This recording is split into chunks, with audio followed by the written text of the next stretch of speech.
রিক্সায় উঠতে না উঠতে আর একটা রিক্সা লাগাই দিয়েছে মামা নিচে নেমে দেখে কি চাকা খুলে গেছে, পরে ইনসাফ না পায় মামা চলে গেল। এটা কোনো কথা হইলো? আর এদিকে যাইতে যাইতে আরেক মামা যদি আমাদের লাগাই দিতে গেছিল, এটা কোনো কথা? এদিকে তেলের সংকটে এক ভাই দেখি যে গাড়ি চাকা বেচতাইছে, এদিকে রাস্তায় দেখি কি গর্তের ঠেলায় ডাইনাসর একটা গেছিল মনে হয়। এখন দেখি যে মানে গর্তে মানে গামা ভাঙ্গে যাইতেছে, এমন একটা অবস্থা। মামা দেখি রেস লাগাইছে।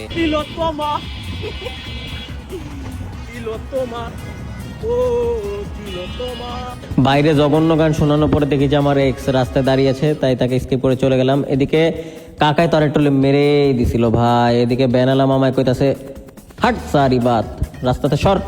এদিকে আমরা ভিআইপি ভাবে রাস্তা ভাবে পার হবো বলে আবার সব গাড়ি পেছনের দিকে চলে গেল। এদিকে পিৎজা লাই ছিল না বলে পিৎজা চুরি করে খেলাম, তারপরে ডাব খেলাম, কলা খেলাম, তারপরে ভার্সিটির সামনে দিয়ে যাচ্ছিলাম। পরে কাকারে বললাম কাকা গেটটা খুলো, ভার্সিটি যাবো। পরে দেখি যে আজকে শুক্রবার ভাই, তাই আর গেলাম না।